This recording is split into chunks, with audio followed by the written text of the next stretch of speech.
Perkenalkan, nama saya Isnaini. Saya Jeremy Otma. Rio Fernando Simon. Nama saya Stefani Yuniza. Saya Hilda Handayani Mas Ain. Saya Imelda Febrianti. Ini kami akan membahas soal pemeriksaan piutang. Agenda yang akan kami bahas diantaranya sifat piutang, tujuan pemeriksaan atau audit objektif piutang, kemudian prosedur pemeriksaan piutang usaha yang disarankan. Nah, pertama saya akan menjelaskan apa itu piutang. Piutang merupakan suatu aktiva lancar yang timbul akibat penjualan barang atau jasa yang dilakukan secara kredit. Biasanya pengkreditan ini dilakukan pada masa 30-90 hari. Sifat piutang menurut SAK itu ada dua. Yang pertama, piutang usaha. Piutang usaha adalah piutang yang timbul karena penjualan barang atau jasa yang dilakukan secara kredit. Yang kedua adalah piutang lain-lain. Piutang lain-lain adalah piutang yang timbul dari transaksi di luar kegiatan normal dari perusahaan tersebut.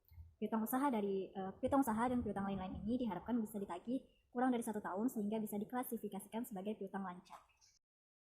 Saya akan menjelaskan tentang pengertian dari contoh perkiraan yang dapat digolongkan sebagai piutang, yaitu pertama, piutang usaha. Piutang usaha adalah piutang yang berasal dari penjualan barang dagangan atau jasa secara kredit. Yang kedua, wesel tagih. Wesel tagih ini merupakan perjanjian tertulis yang diterbitkan atau dibuat dari pihak si pemberi pinjaman atau pihak yang nantinya menerima pembayaran dari pinjaman. Ketiga, piutang pada karyawan. Piutang pada karyawan biasanya terjadi saat sebuah perusahaan meminjamkan dana atau kredit kepada karyawannya. Keempat, piutang bunga. Piutang bunga adalah bunga atas uang yang dipinjamkan oleh perusahaan kepada pihak lain dan bunga tersebut sudah merupakan hak perusahaan, tetapi pembayaran belum diterima perusahaan. Yang kelima, ada uang muka. Uang muka adalah sejumlah uang yang dibayarkan terlebih dahulu sebagai tanda jadi pembelian, panjar, atau persekot. Keenam, uang jaminan. Uang jaminan adalah uang yang dipakai sebagai jaminan atas transaksi yang telah disepakati sampai batas waktu yang telah ditentukan. Jika transaksi tidak ditepati sesuai dengan waktu yang ditentukan, uang tersebut akan hilang. Yang ketujuh, piutang lain-lain. Piutang lain-lain adalah jenis piutang non-usaha yang belum dibayar oleh pihak ketiga secara khusus untuk hal-hal yang berhubungan dengan kegiatan operasional perusahaan, seperti gaji, karyawan, kelebihan pembayaran pajak, dan lainnya. Kedelapan, ada allowance for bad debts. Allowance for bad debts adalah suatu perkiraan penilaian atas piutang yang timbul karena adanya piutang yang diragukan pelunasannya oleh perusahaan. Akan menjelaskan tentang tujuan pemeriksaan audit objektif piutang. Yang pertama, untuk mengetahui apakah pengendalian internal yang baik atas piutang dan transaksi penjualan, piutang, dan penerimaan kas. Yang kedua, untuk memeriksa validity dan authenticity. Validity di sini maksudnya adalah piutang itu apakah sah, masih berlaku, atau sudah diakui oleh yang mempunyai utang. Dan authenticity di sini maksudnya adalah apakah piutang itu mempunyai bukti yang otentik atau sudah ditandatangani oleh pelanggan. Di sini saya akan melanjutkan presentasi dari Isnaini, yang dimana C untuk memeriksa collectibility atau kemungkinan tertagihnya piutang dan cukup tidaknya perkiraan allowance for bad debts atau penyisian piutang tak tertagih. Collectibility maksudnya kemungkinan tertagihnya piutang. Piutang disajikan sebesar jumlah yang diperkirakan dapat ditagih. Jumlah yang diperkirakan tidak bisa ditagih harus dibuatkan penyisian dalam jumlah yang cukup. Yang pertama, jika allowance terlalu tinggi, piutang disajikan terlalu kecil atau understate. Biaya penyisian piutang terlalu besar atau overstate, dan laba rugi terlalu kecil atau understate. Yang kedua, jika allowance terlalu kecil, piutang disajikan overstate. Biaya penyisian piutang understate dan laba rugi overstate. Yang D, untuk mengetahui apakah ada kewajiban bersyarat atau bisa disebut juga contingent liability yang timbul karena pendiskontoan wesel tagih. Wesel tagih yang didiskontokan ke bank sebelum tanggal jatuh tempo harus diungkapkan sebagai contingent liability pada tanggal neraca. Yang E, untuk memeriksa apakah penyajian piutang dan neraca sesuai dengan prinsip akuntansi yang berlaku umum di Indonesia menurut SAK, di mana yang pertama, piutang usaha, wesel tagih, dan piutang lain-lain harus disajikan secara terpisah. Yang kedua, piutang dinyatakan sebesar jumlah kotor tagihan dikurangi taksiran jumlah yang tidak dapat ditagih. Yang ketiga, saldo kredit piutang individual jika jumlahnya material harus disajikan dalam kelompok kewajiban. Yang keempat, jumlah piutang yang dijaminkan harus diungkapkan.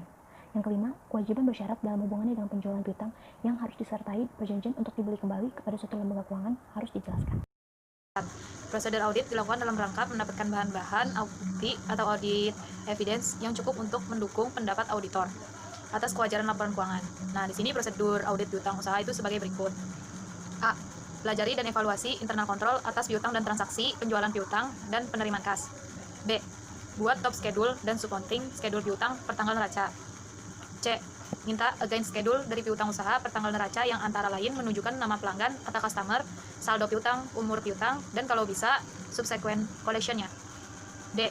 Periksa mathematical accuracy-nya dan cek individually balance ke sublegender, lalu totalnya ke general ledger. E. Tes cek umur piutang dari beberapa customer ke sublegender, piutang, dan sales invoice. F. kirimkan konfirmasi piutang. Itu diantaranya ada 5. Yang pertama, tentukan dan tuliskan dasar pemilihan pelanggan yang akan dikirimkan surat konfirmasi. Yang kedua, tentukan apakah digunakan konfirmasi positif atau konfirmasi negatif. Yang ketiga, cantumkan nomor konfirmasi baik di schedule piutang maupun di surat konfirmasi. Keempat, jawaban konfirmasi yang berbeda harus diberitahukan kepada klien untuk dicari perbedaannya. Yang kelima, buat ikhtisar atau summary dari hasil konfirmasi. G. Periksa subscription collection dengan memeriksa buku kas dan bukti penerimaan kas untuk periode sesudah tanggal neraca sampai mendekati tanggal penyelesaian pemeriksaan lapangan audit file work. Perhatikan bahwa yang dicatat sebagai subsequent collection hanyalah yang berhubungan dengan penjualan dari periode yang sedang diperiksa. Sekian dari Saya akan melanjutkan penjelasan dari teman saya. H. Periksa apakah ada wesel tagi yang didiskonkan untuk mengetahui kemungkinan adanya kontingen liability. I. Periksa dasar penentuan apakah jumlah yang disediakan oleh klien sudah cukup, arti tidak terlalu besar dan terlalu kecil. Tes sales shoot off dengan jalan memeriksa sales invoice, kredit nota, dan lain-lain. Lebih kurang dari 2 minggu sebelum dan sesudah tanggal neraca. Periksa apakah barang-barang yang dijual melalui invoice sebelum tanggal neraca sudah dikirim per tanggal neraca. Kalau belum, cari tahu alasannya. Periksa yang dibatalkan dalam periode berikut. K. Periksa notulen rapat, surat-surat, perjanjian jawaban konfirmasi bank, dan correspondence file untuk mengetahui apakah ada piutang yang dijadikan sebagai jaminan. L. Memeriksa apakah perjanjian piutang di neraca dilakukan sesuai dengan prinsip akuntansi yang berlaku umum di Indonesia atau SAK. M. Tarik kesimpulan mengenai kewajaran saldo piutang yang diperiksa. Baik, itu tadi penjelasan dari kelompok kami. Terima kasih.